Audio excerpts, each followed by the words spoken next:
I want to ask you a question. Here's the question. The question is, do you know you? Now, before you give me an answer, I want to ask the question again. If you say you know you, how do you know if you know you?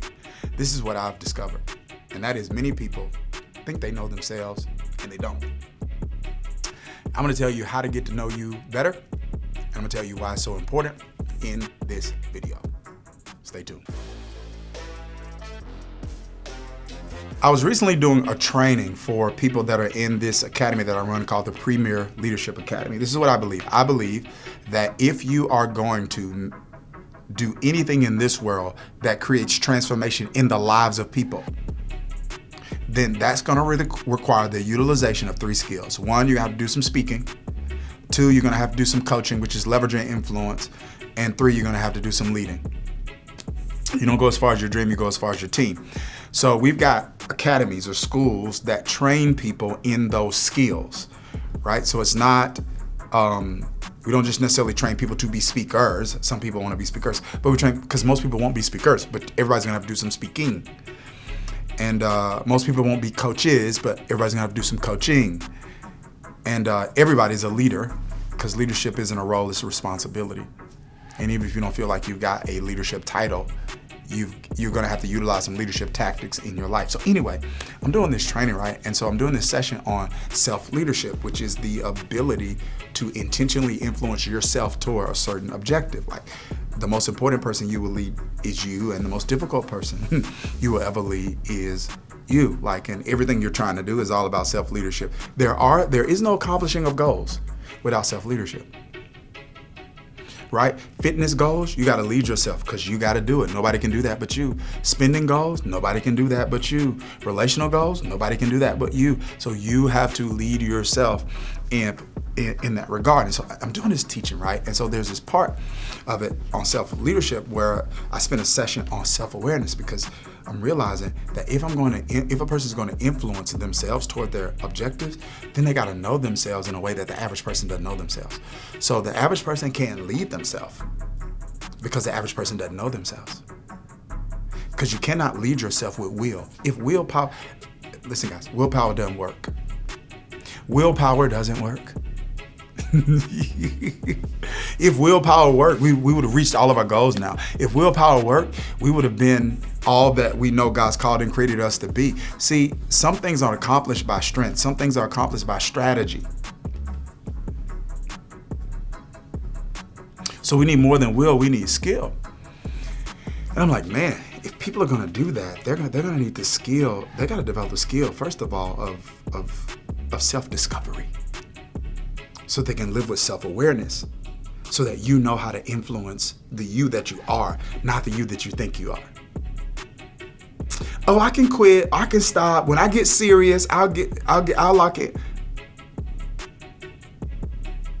That's an indication of a person that doesn't accurately know themselves. And, I think it's incredibly essential and important that we spend some time here, because I think these are the types of concepts that are clearly communicated. This type of concept is clearly communicated in Scripture, but it's like these sorts of scriptures that call for self-examination and self-discovery and self-awareness are often scriptures that are underemphasized. Like in 2 Corinthians 13:5, Paul says, hey, examine yourself to see if you be in the faith.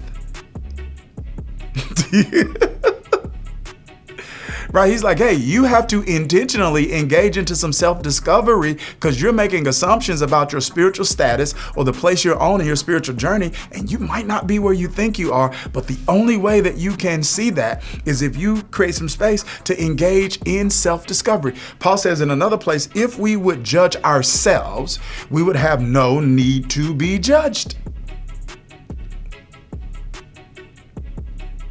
Like the most dangerous type of deception is self-deception, because the nature of self-deception is you don't know you're deceived. And so the Bible's kind of like replete with this information about, hey, be aware, be like Peter talks about being sober-minded. What does that mean? He's not just talking about not being intoxicated with alcohol there. He's talking about not being intoxicated by emotions. Be sober. That's That's a call to intentionality. That's a call to self-awareness. James even says, hey, don't just be hearers of the word and so deceive yourself. Do what it says. Meaning that I can hear a truth that is so impactful and powerful and inspiring that I can make the assumption that the truth that I heard is a truth that's changed me. When actually the truth that I heard is a truth that revealed to me that something can change. But whether or not something will change is going to be based on my application of that truth. That's what Jesus talks about in Matthew chapter 7, when he talks about one of the ways wisdom works is wisdom is revealed in how a person applies the truth that they heard in a way to building their life on it. So he compares two houses being built, one on sand, one on a rock. A storm comes, one falls down, one stays standing. And the one that stays standing was built on a rock. The one that falls down was built on sand. Sand, world principles, rock, God's principles. And principles simply the truths you make a decision to live by. So like the quality of your life is going to be based on principles, the truths you make a decision to live by, your values, the things that are most important to you, and your standards, the least you allow of yourself and others. So some people don't have the life that they want. They got the right principles. And they got the right values. They don't have the right standards. Or some people got the right standards, but they got the wrong values. And some people got the right standards and the right values, but they're living by the wrong principles. So James is like, hey, don't just be deceived by what you hear. Like you gotta execute. You gotta do what it says. And so in my book, Your Purpose is Calling, I kind of unpack a framework for self-discovery, like 4 areas where a person needs to know themselves. I actually talk about these 4 areas in one of my sections in the Leadership Academy that we lead. And I want to walk you through them now. And the first one is this: unique design. I had to know, how have I been uniquely designed? Because a lot of times I've learned that people criticize things about themselves that have been customized by God. You know, I'm just a quiet person. What's wrong with that? Yeah. What's wrong with that? Now, you can't be quiet all the time. You got to know when to talk, but talking might not be by default. It might be by design, but you got to do it. But what's wrong with that? Well, you know, they say I'm a creative person. What's wrong with that? You have to know, right? So when I talk about unique design, it means that you're able to distinguish between where has life shaped me and where has God shaped me. And where has life shaped me and God used it?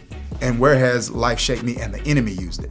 How has life formed me in ways that are inconsistent with God's unique design for my life? And how do I get reformed in that era? Spiritual formation, right? Because all of us have been formed, but some of us have been deformed. So the enemy has used circumstances in life, trauma, hurt, pain, misinformation, bad examples, that's formed us in some ways.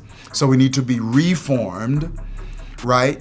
But the point that I'm making is that unique design helps you draw the line and distinguish between how has life shaped me and how has God made me. And God made some of you gregarious and outgoing and extroverted, and God made the rest of you reflective and analytical. And if it were not for some people being gregarious and outgoing, and things of that particular nature, many of us will be lonely and without company and without comfort and without some entertainment. And if it were not for those that were reflective and analytical, there are many inventions that we now enjoy that would not come into existence. So the world needs all of us. But you got to know your unique design, right? Then you got to know your unique desires. What are some things that you want for you? We both can walk in a room. You can see something you like. I can see something I like. And neither one of us like the same thing. Like I was recently walking in stores. I don't do a lot of shopping at all. It's not my thing. It's not fun to me at all. It's not fun. Nothing about it is fun. We're on an outing. Some people out, they like to shop. So I'm walking around with them shopping or whatever. So, but if I walk in, there's something I like, and then there's something else that somebody else like, and there might be something that somebody like for me. And I'm like, you like that for me? I don't like that for me. It's unique desires. And so it's important for you to know, like, what is it that you actually want? Because I'm not saying all of your wants are God, but God's giving you some of your wants. There are some things that you want to because God's giving you the want to. And so if you don't know what you want out of life, you won't be able to lead yourself to it. And 3, there's unique dreams. And this is what we would call vision. Desires are what you want for you. Your dreams are what you want for the world. That's going to be tied to some discontent. We both can walk in a room. We both see a problem. It bother you. It not bother me. It bother you because that's a problem you called to solve. That's what you see for the world. And you didn't know that, so you can lead yourself to that. And then there's unique destiny. That is, what is it that you want people to say about you when you're no longer here? What will you be known for? At your funeral, what will they get up and say? And is it what you want said? Live your life that way. And these are 4 frameworks of self-discovery. I hope they just, I hope it just adds tremendous value to you. If you are a person that hears a teaching like this, and you realize God is enough for me, Sunday is not. I need more than just spiritual development. I need personal development from a faith-based and scriptural perspective, then I've got something I want you to check out. It's called, it's my coaching and mentoring community. It's called Daniels Den. You can go to danielsden.com. I only open it up a couple of times a year, but get on the wait list if it's not open so that you can be notified when we open it back up. We'd love to have you as a part of that tribe and that community, because as you discover you can make a difference in the world. Take care.